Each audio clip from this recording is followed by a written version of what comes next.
Oh gosh, I'm sharing the story. I cannot believe it. I've never shared the story publicly. Hello. My name is Daniel. You probably already knew that. But I'm here today to talk about some answers to questions that were asked about my senior recital. And at the time of this recording, we are less than 5 days out from one of the biggest accomplishments of my entire life. That is no joke. So yes, my senior recital, for those of you who don't know, will be on Sunday, this upcoming Sunday, the 29th, at 6 p.m. at the UTSA School of Music in our recital hall there.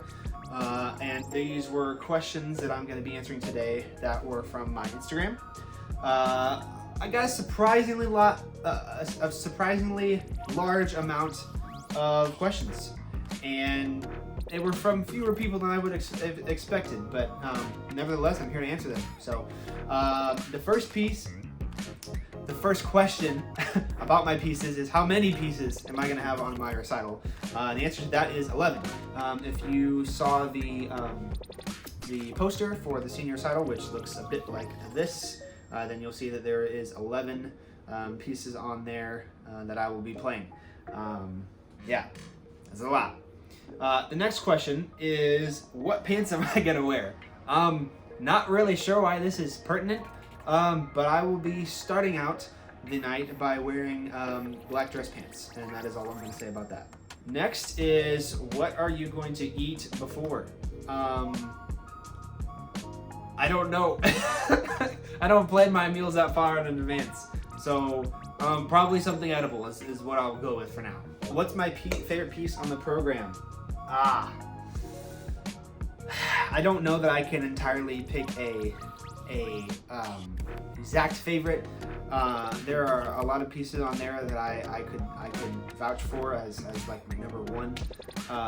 But I would probably say one of the last two, Farewell to the Rosewood, or my own.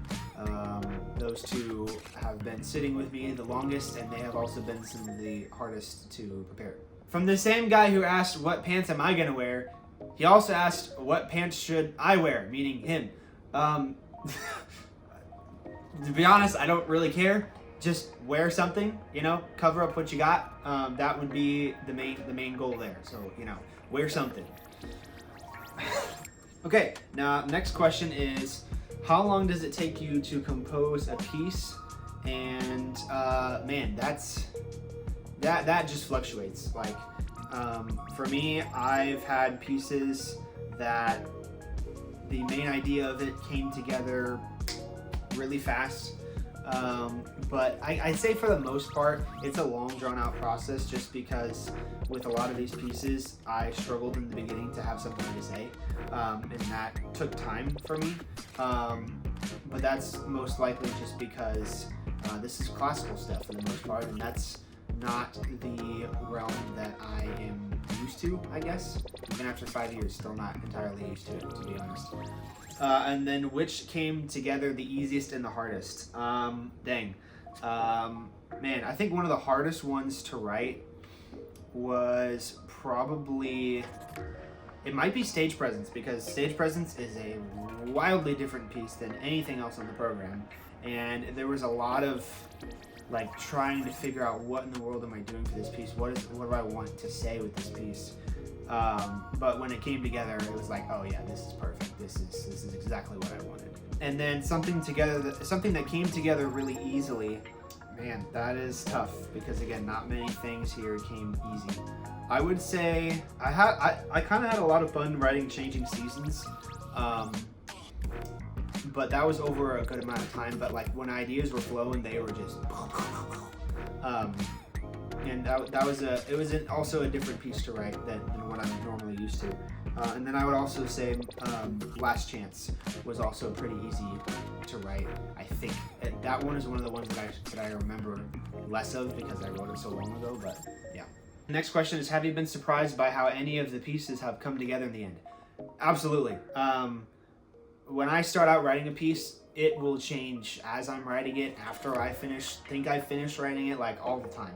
Like I am literally still editing some very small details from actually from both of my last two pieces, my marimba solo and my drum solo. I will definitely say that the pieces that I imagine in the beginning are not always the pieces that I get at the end. I'd say that's probably most of the time. When I think I have a fully fleshed out idea, it usually changes by the end. Which piece has been the most enjoyable to work on? I'd say for pure fun, just like not having to worry about, I gotta finish this piece or whatever, my professor's breathing down my neck. I'd say I had a lot of fun with probably the last one, and I keep coming back to the last two. Those are the biggest on the program. They are the most important. So yeah, Farewell to the Rosewood was a lot of fun to write, just because it's in a different time signature than most other pieces on the program, and I was channeling my inner marimbist, I guess, if that's a word.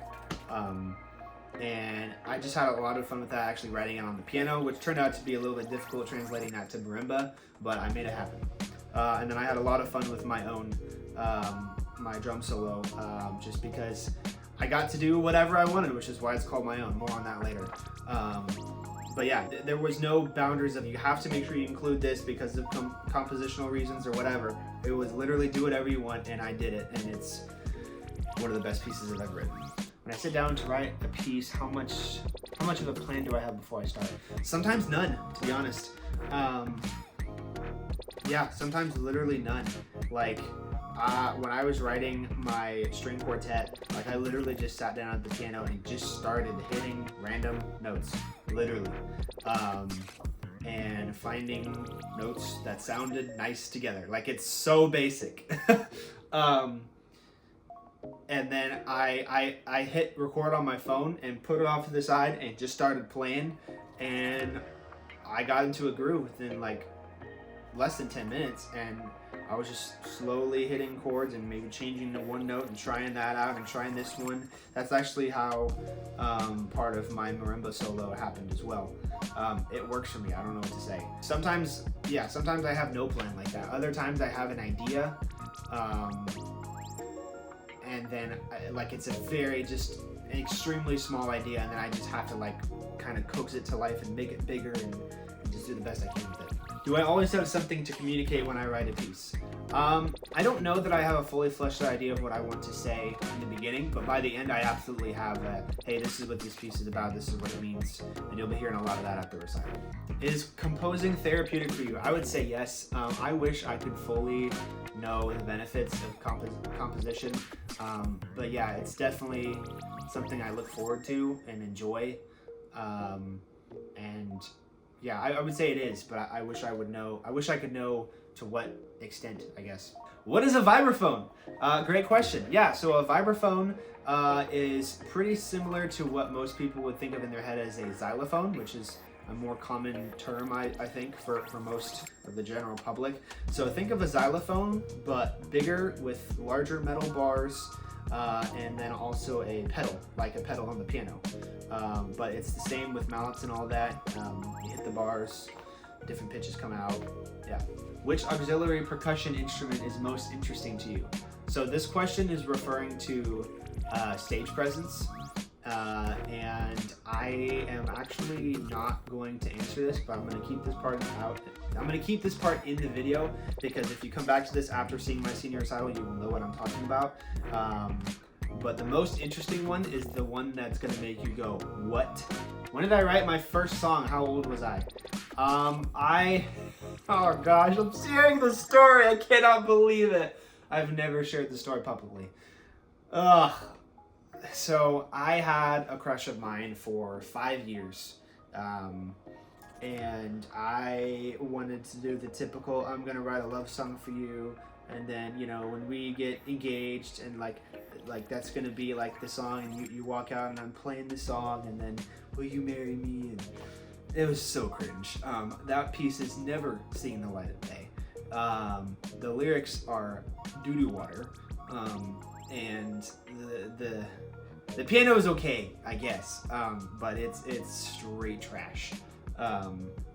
Yeah, I don't know how old I was. I was maybe maybe 15 or 16, I don't know. So yeah, I started composing late, pretty late. Do I see myself continuing to compose pieces like these, or will I just do EDM? Yeah, so for those of you who don't know, my goal in college was actually to make electronic dance music, so this is entirely different than what I thought I was going to be doing.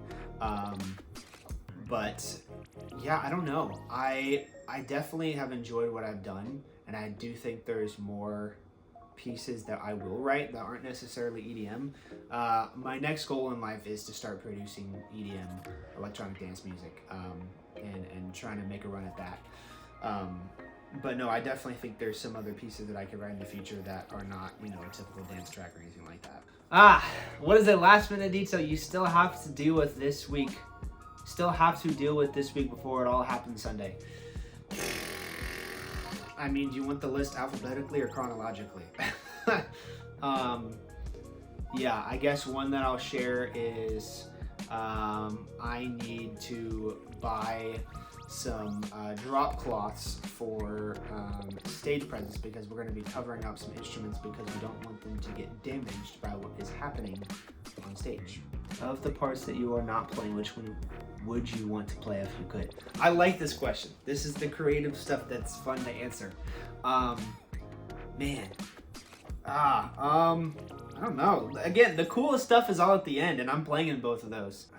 This is hard. Maybe I would say there's a player in stage. I'm playing in stage presence, but there's someone else who does a different cool thing at the end of the piece, and I would really like to be that person. I think that would be awesome. But just literally specifically for that moment. But I would also, it would be cool to play Changing Seasons, just because that piece is very personal and vulnerable to my story. And it would be cool to try to musically emotionalize, like, I don't know if that makes any sense, kind of my thoughts and feelings that are being portrayed in the piece, and try to squeeze that into the music, if that makes any sense. What am I most nervous about? I mean, obviously not screwing up, but specifically, I would say, again, it all comes down to the last two pieces. Those are the biggest pieces in the program. They mean, well, I don't know that they mean the most to me, but they are in that group. And you know, you got to stick the landing, and so everything hangs on the last few pieces, because that's like the first half of the program is a lot of my earlier works and stuff that I, you know, didn't know a whole lot when I was composing, and so those are a little bit more amateur works, but the end is really spectacular in my opinion, and there's a lot of moving pieces and things that could go wrong. And so I would just say there's certain parts that are really hard to play in my marimba solo, and then there's certain parts of my drum solo that I really want to get the timing as accurate as I can. So that would be my answer. Am I currently working on any other compositions? Absolutely not.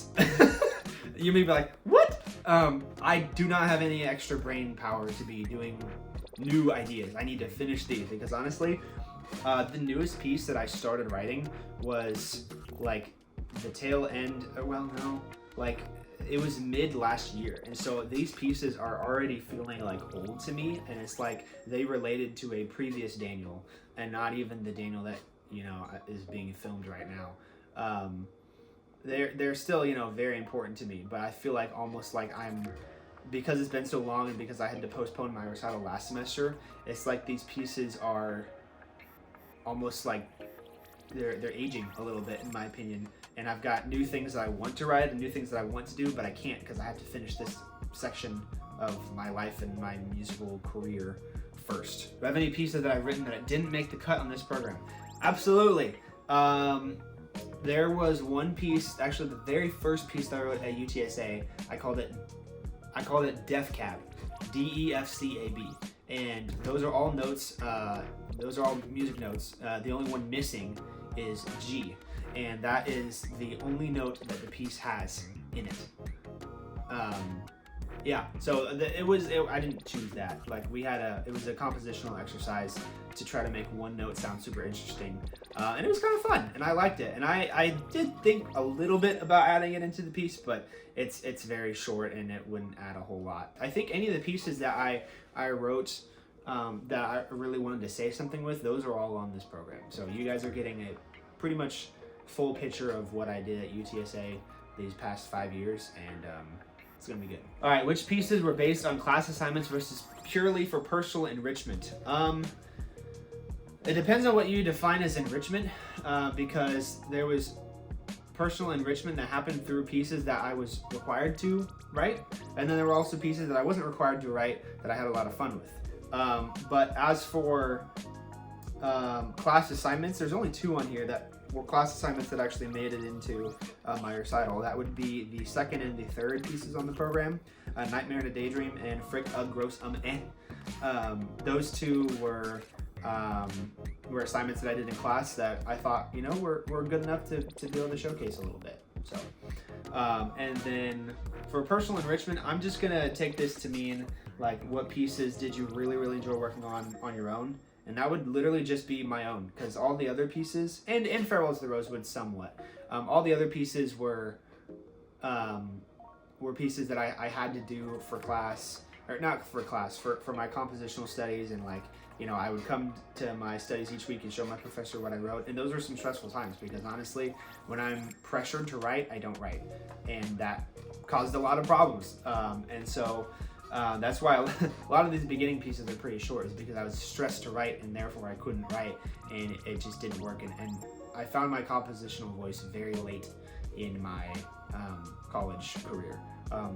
So that's why the pieces at the end start to get a little bit longer, because then I'm like starting to figure out what I like to do and what kind of pieces I want to write and what I want to say. All right, well, those were all the questions. Thank you guys for asking them. For the few of you who asked a bunch, yeah, this has been fun. I hope to get this video out as soon as I possibly can, so you guys can see it before the recital, because that would be kind of pointless for you to go back and watch this. But you could. I mean, yeah, sure, do it. I don't know. But yeah, thank you guys for watching. Again, my recital, the good, the bad, and the groovy, will be on Sunday, March 29th at 6 p.m. at the UTSA Recital Hall in San Antonio, Texas. It's going to be one of the most important nights of my life, and I would love to see you there, no matter who you are, no matter where you are. And I would love to share this huge part of my life with you. It truly does feel like I'm giving you like a part of me by showing you all these pieces that I wrote that I've been working on for so long. So yeah, please come. It's going to be awesome. It's free. Yeah. All right. I've said enough. Goodbye. But I am here to talk about questions that were asked. I did a little questionnaire on my Instagram to see what questions. I'm gonna start over.